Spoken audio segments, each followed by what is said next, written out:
금방 응명자매님이 5절과 11절을 읽어주셨는데 사실은 짧게라도 4절, 5절, 그 다음에 10절, 11절 그렇게 두 곳을 같이 보는 것도 좋을 것 같습니다.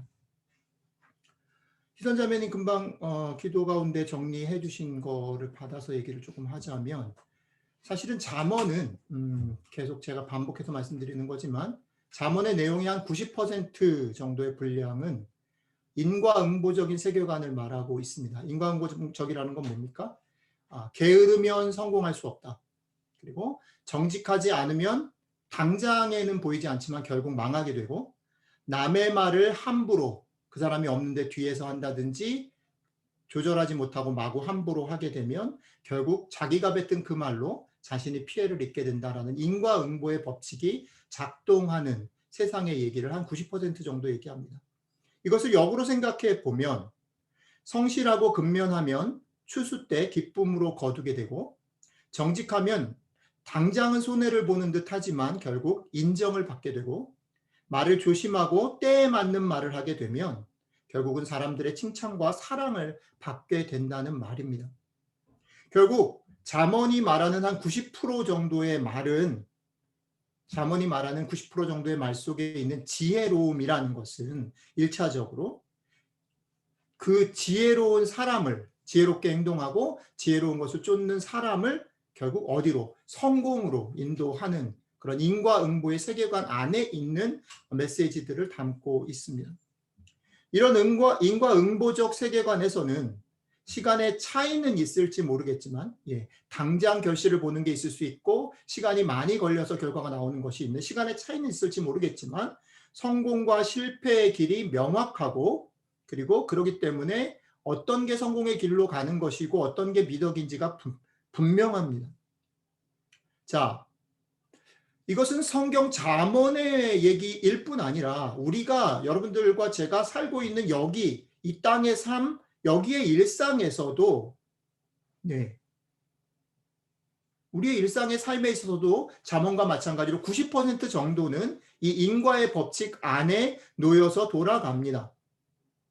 자, 그렇기 때문에 이 90%라는 내용의 잠언을 90%라는 내용의 세상 속에서 듣는 우리들이 1차적으로 주목하고 관심을 가져야 될 태도가 뭐냐? 그것은 잠언의 제안이나 권고나 설득을 들을 때 그 제안과 권고와 설득에 어떻게 보면 명확한 정답을 잘 듣고 또 실천해야 한다라는 것입니다. 게으르지 말아야 되고 정직해야 하고 그리고 또 말을 함부로 하지 말아야 되고 때를 분별해서 얘기를 하고 지혜롭게 해야 된다라는 것을 우리는 우리의 삶 가운데 깨달을 뿐 아니라 명심해야만 인과의 법칙이 작동하는 90%의 우리의 일상에서 우리가 원하는 것을 얻을 수 있는 것입니다. 그렇기 때문에 잠언은 이 말을 참 많이 하는 것 같아요. 어떤 변명으로도 당신의 게으름이나 당신의 정직하지 못한 삶이나 당신의 통제되지 않는 감정이나 말을 변명할 수 있는 것은 없습니다라는 겁니다. 여러분, 기도를 많이 한다고 해서 우리가 신앙을 택했다고 해서 우리가 하나님의 은혜를 힘입는다고 해서 이 말이 익스큐즈가 될 수 없다는 것을 명심하십시오. 잠언은 그 얘기를 90%의 내용 분량을 들여서 우리에게 얘기하고 있습니다. 그러니까 다시 말씀드리지만 반복해서 아주 강조해서 말씀드리지만 기본적으로 여러분들과 저는 그리스도인이고 신앙을 갖고 하나님을 경외하고 이런 것을 다 떠나서도 우리가 살고 있는 90% 인과의 법칙이 작동하는 이 일상 속에서 우리가 원하는 것을 하기 위해서 어떻게 해요? 다시 게으르지 말고 정직하고 우리의 감정과 말을 절제하고 잘 컨트롤하는 지혜로운 삶을 변명하지 말고 살아야만 합니다. 자, 이것이 첫 번째 단계라고 하면 90%의 나머지 10%가 있습니다. 그렇죠? 그래서 두 번째 단계는 뭐냐면 그러면 그 10%의 단계에서 잠언은 그 10%의 분량을 가지고 그럼 무슨 말을 하는가? 이 10% 속에서 잠언은 어떻게 그 90%의 인과응보의 세계관을 벗어나서 무엇을 말하는가라는 것을 우리가 이제 듣고 읽어야 됩니다. 그런데 다시 말씀드립니다. 이 10%를 고민하기 위해서는 뭐가 선행되어야 하냐면 그 90%의 세계관에서 얘기하는 충고에 우리가 깊게 헌신하는 것이 전제되어야 합니다. 자, 그러면 그것을 전제하고 우리는 10%의 얘기로 넘어가 보도록 하겠습니다. 인과응보의 법칙을 넘어선 10%의 얘기를 한마디로 줄여서 얘기를 하면 뭐냐면 인과응보의 세계관이 전부가 아니라는 것을 기억하라 라는 말로 설명할 수 있습니다. 내가 경험하고 내가 깨닫고 내가 실천하고 지금 상식으로 확신을 가지고 살아가는 인과응보의 세계관, 그것이 다가 아니라는 거죠. 그건 너머의 세상이 있고 그건 너머의 존재가 있고 그건 너머의 경우의 수가 있다라는 것을 마음을 열고 볼 수 있어야 한다라는 겁니다. 자, 이 맥락에서 오늘 본문을 다시 들여다보면 그 10%에 해당되어지는 말씀들, 그러니까 제가 제 식으로 묵상을 하면서 제가 표현한 대로 얘기를 하면 90%의 얘기, 인과응보의 얘기를 하다가 한두 구절, 매일마다 한두 구절씩 마치 송곳이 삐쭉 튀어나온 것처럼 전혀 인과응보의 법칙에 해당되지 않는 송곳 같은 얘기들이 삐쭉 나오는데 그 삐쭉 나오는 것들이 그 10%에 해당된다는 거죠. 그럼 오늘 본문 속에서는 그 10%에 해당되는 게 무엇인가라는 것들을 생각해 보고 그것은 어떤 의미인가 같이 생각을 좀 해보면 좋겠습니다. 그중 하나 첫 번째 오늘 본문 속에서는 22장 1절에 이렇게 말을 하고 있습니다. 많은 재물보다 명예를 택할 것이고 은이나 금보다 은총을 너는 더욱 택할 것이니라, 이런 겁니다. 인과응보의 세계관에서 최선을 다해서 수고하고 성실하고 정직하게 게으르지 않고 산다면 너는 네가 원하는 성공을 얻을 것인데 그 성공은 잠언의 맥락에서 보면 대체적으로 부와 재물이 그에게 주어진다라고 설명되어지고 있습니다. 그런데 인과응보의 법칙에서 성공으로 얻어지는 이 부와 재물이 지금 1절, 제가 읽은 이 1절에 오면 다가 아니다라고 얘기하는 거죠. 그 부와 재물보다 더 나은 것, 명예와 은총이 있다라는 겁니다. 그리고 그 부와 재물보다 더 나은 명예와 은총을 구하는 삶을 살아라라고 잠언은 우리에게 권고합니다.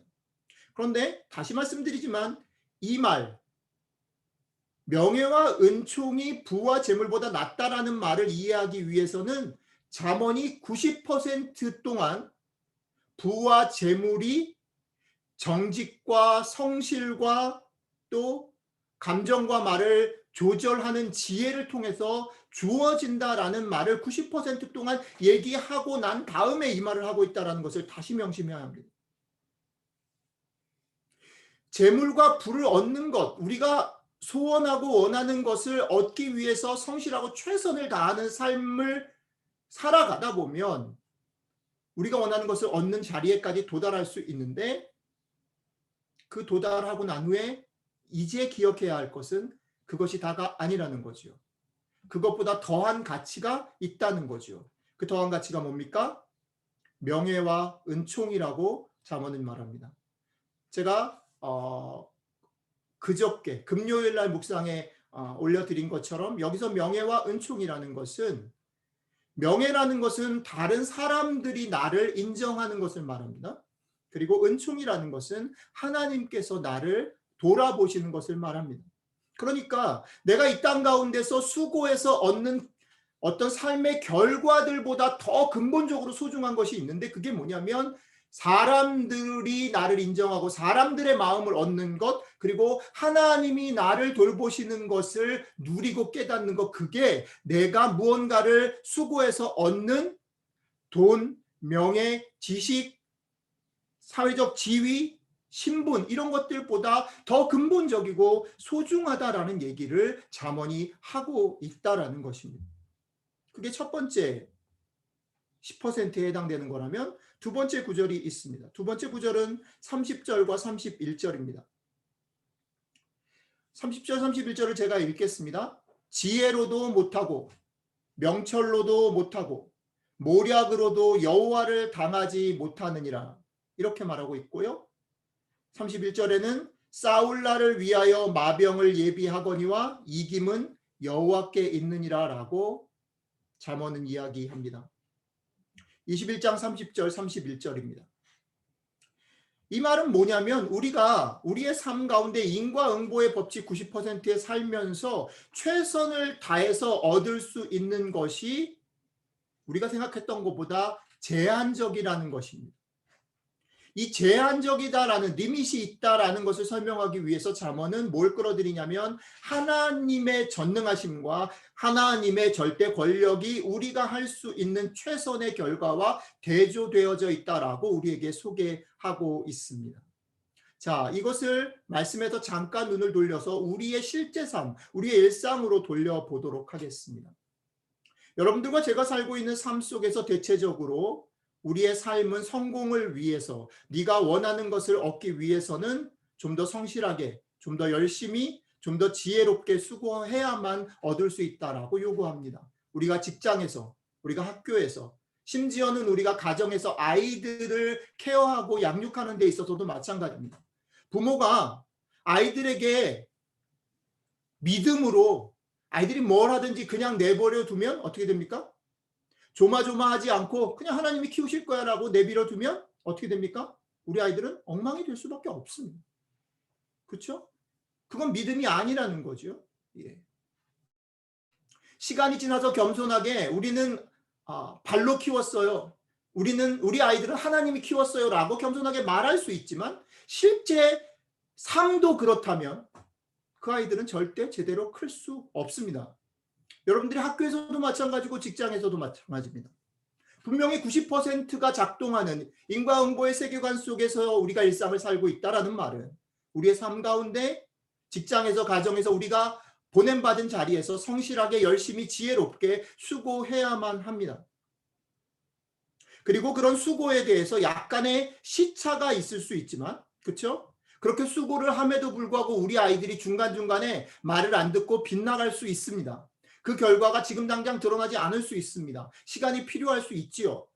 내가 지금 당장은 열심히 했음에도 불구하고 인정을 못 받고 잡을 잃을 수도 있지요. 그러나 시차를 두고 내가 성실하고 열심히 지혜롭게 수고를 하면 그거에 해당되는 적절한 결과를 얻게 됩니다.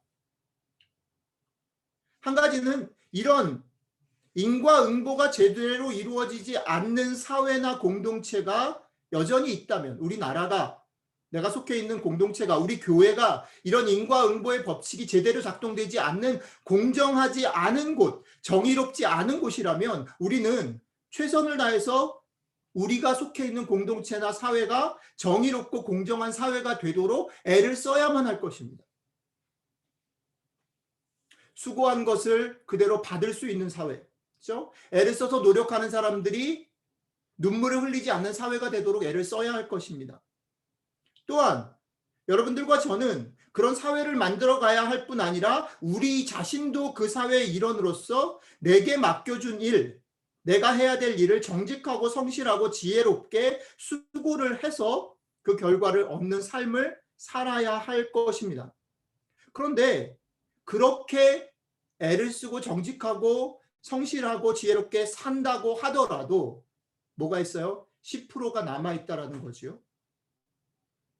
우리가 살고 있는 사회가 공정한 사회가 되고 내가 그 속에서 최선을 다해서 산다고 할지라도 해결되지 않는 것들이 남아 있습니다. 우리들의 삶 가운데는. 그렇죠? 어떤 게 있나요? 인과응보의 법칙만으로 해결되지 않는 것 뭐냐면 우리가 애를 쓰지만 예기치 않고 내가 잘못하지 않았는데 나에게 부조리한 일, 적절치 못한 일이 일어날 수 있습니다. 갑자기 아플 수도 있고요. 갑자기 오해를 받을 수도 있고 갑자기 어려운 일을 당할 수도 있습니다. 이유 없이. 그렇죠? 또 조금 긍정적으로 적극적으로 얘기를 하면 인과응보의 법칙이 작동하지 않는 세상, 우리가 팬데믹을 통해서 경험한 건 뭐냐면 가치나 아름다움이나 덕스러움, 이런 형이상학적인 어떤 가치들에 대해서는 무조건 열심히 한다고 성공을 향해서 목적을 위해서 달려간다라고 얻을 수 있지 않고, 역으로 열심히 앞을 보고 달려만 가면 놓치는 게 많다라는 것을 우린 팬데믹을 통해서 봤습니다. 앞만 보고 달려가면 뭘 놓쳐요? 옆과 뒤를 놓쳐요.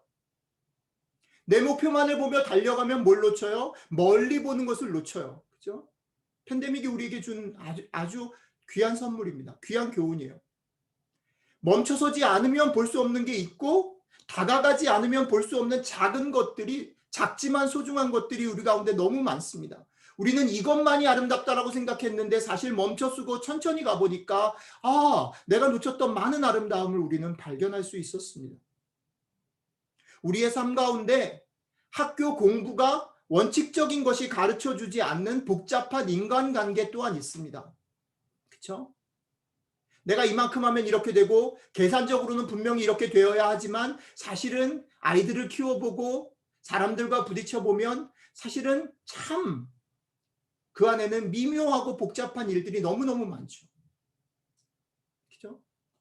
분명히 내가 최선을 다하면 최선이 돌아와야 되는데 그렇지 않은 일들이 너무 많잖아요. 인간관계는 그렇게 심플하지 않습니다. 그런데 그 인간관계가 소중하고 중요하지요.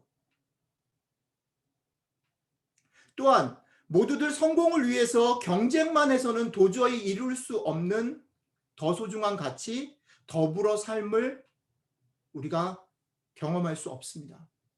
나만, 내가 가야 할 길만 생각하면 다른 사람이 보이지 않고요, 옆에 있는 사람은 그저 경쟁의 대상일 뿐인 거지요. 심지어는 가정에서조차 그렇습니다.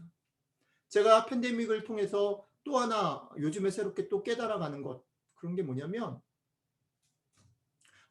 내가 얼마나 깊게 어떤 목표 지향적이고 내 가치 중심적인 사람이었는가라는 것을 돌아보게 됩니다. 분명히 악의가 있는 것은 아닙니다. 분명히 내가 사랑하는 사람들을 매니퓰레이트 하려고 하는 것은 아닙니다. 그러나 그럼에도 불구하고 내가 가지고 있는 확신과 내 경험치 안에서 사고하고 생각하고 대화하다 보니까 사실은 가장 사랑하는 아내를 이해하지 못하고, 아이들을 이해하지 못하고, 교회 식구들을 이해하지 못하고, 그런 것들이 곳곳에 숨겨져 있는 것을 발견하게 됩니다. 더불어 산다라고 가치를 내걸었음에도 불구하고 실제 나는 그것을 수용할 능력들을, 그런 준비들을 하고 있지 않다라는 것을 발견하게 된다라는 것입니다.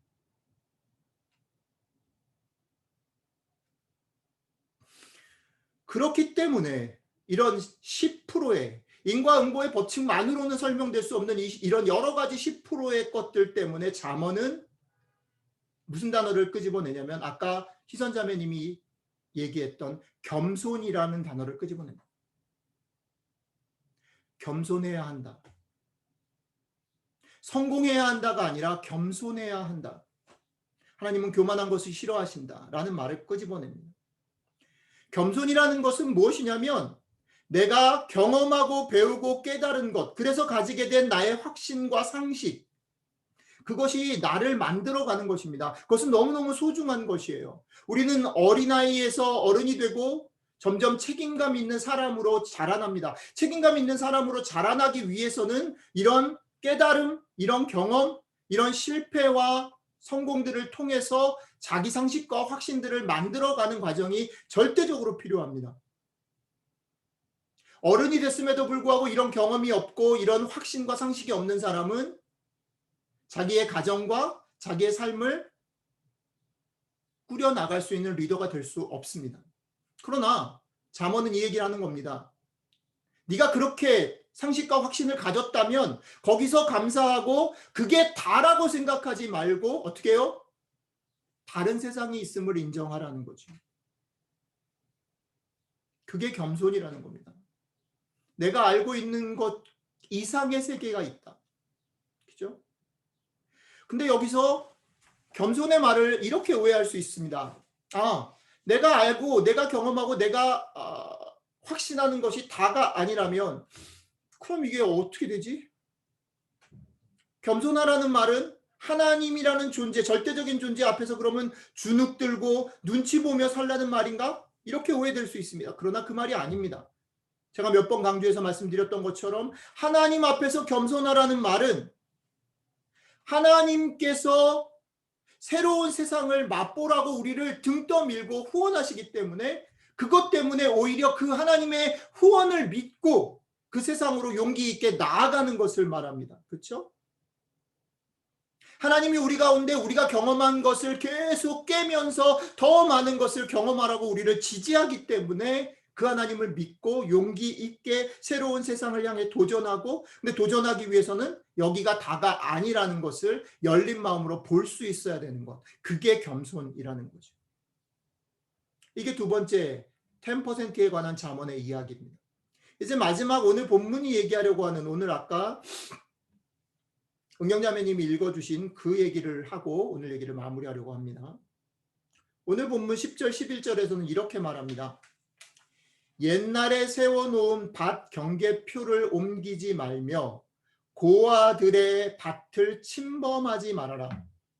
그들의 구원자는 강한 분이시니 그분이 그들의 송사를 맡으셔서 너를 벌하실 것이다.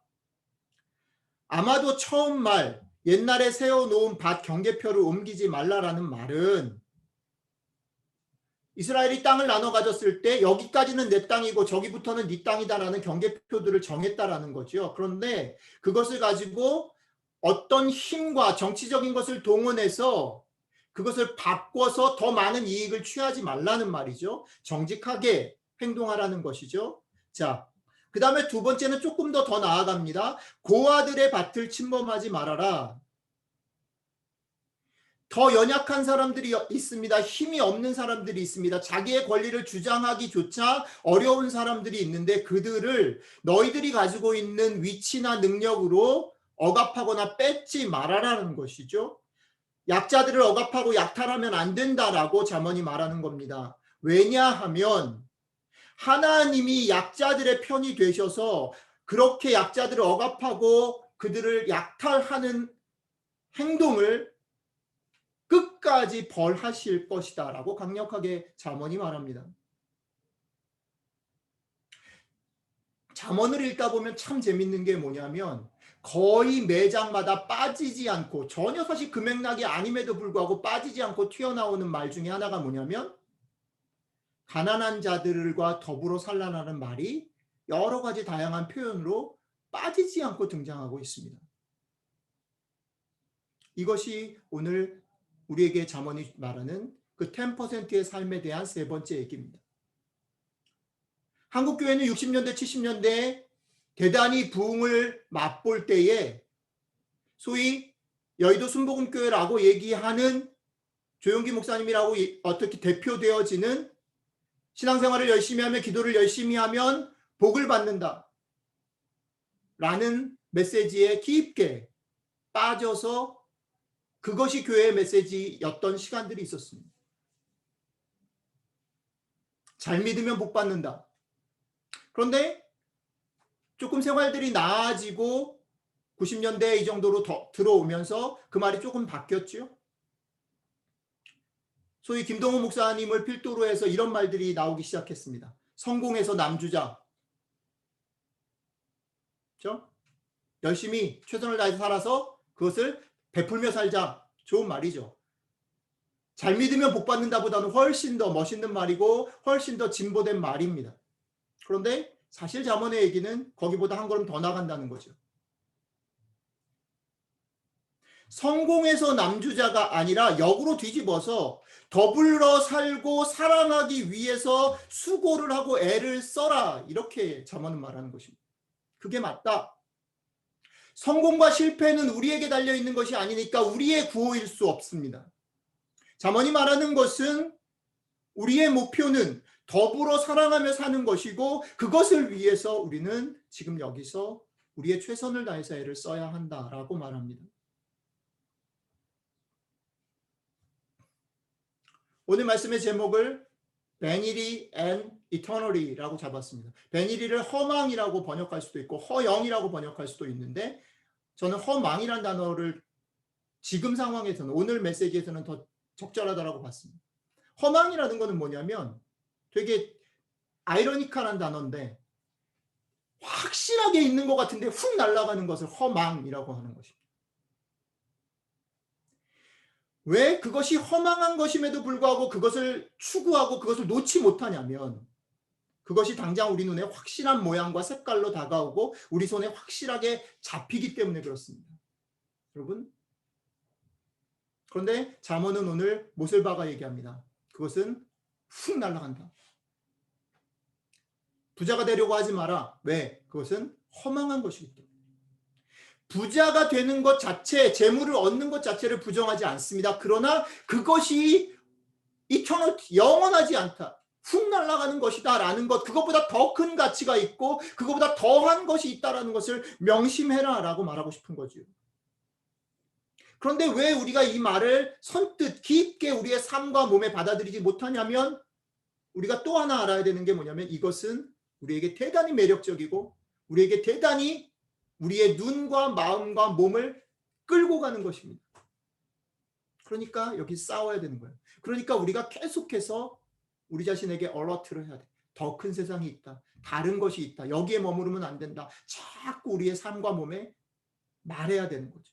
그래서 잠언도 그것을 반복해서 얘기하는 것입니다. 그런데 잊지 말아야 되는 건 아까도 앞에서부터 쭉 제가 90%에서 그 확실한 것, 허망하지만 그것을 잡기 위해서 우리가 뭐부터 해야 돼요? 성실하게, 정직하게, 감정과 말을 절제하며 지혜롭게 하는 일을 먼저 최선을 다해야 됩니다. 그리스도인들의 문제는 뭐냐면 이 순서를 뒤집는 거예요. 이 땅에서 상식적으로 최선을 다해 성실하게 사는 일을 먼저 하고 난 다음에 그 다음 단계로 넘어가야 되는데 그 다음 단계 그거를 그냥 훌쩍 잊어버리고 우리는 은혜로 이걸 다 이길 수 있어. 우리는 신앙으로 아니요, 그렇지 않아요. 이게 90%라니까요. 이 90%의 단계에 최선을 다하고 그러나 그것이 다가 아님을 10%로 발돋움해야 된다는 것입니다. 그 10%는 이렇게 말하는 거죠. 당신에게 확실한 그것, 당신이 상식으로 확신으로 갖고 있는 그것 너머에 다른 세상이 있습니다.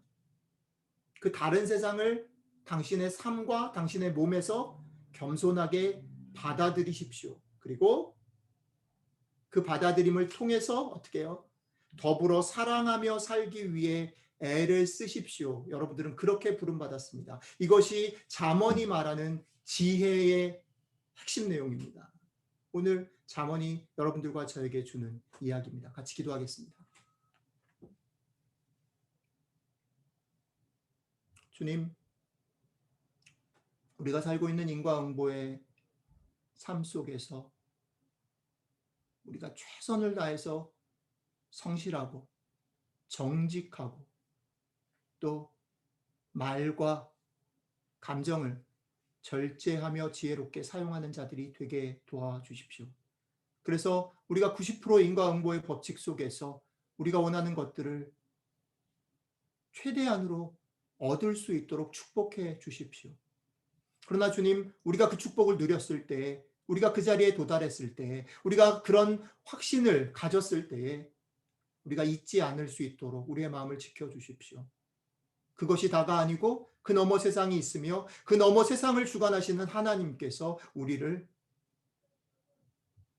더불어 사랑하도록 부르셨다는 사실들을 기억하게 도와주십시오. 그래서 우리의 땀과 수고와 열심과 정직과 모든 것들이 나만을 위한, 내가 원하는 것을 성취하는 것만을 위해서 없어지지 않고 정말 영원하고 정말 근본적인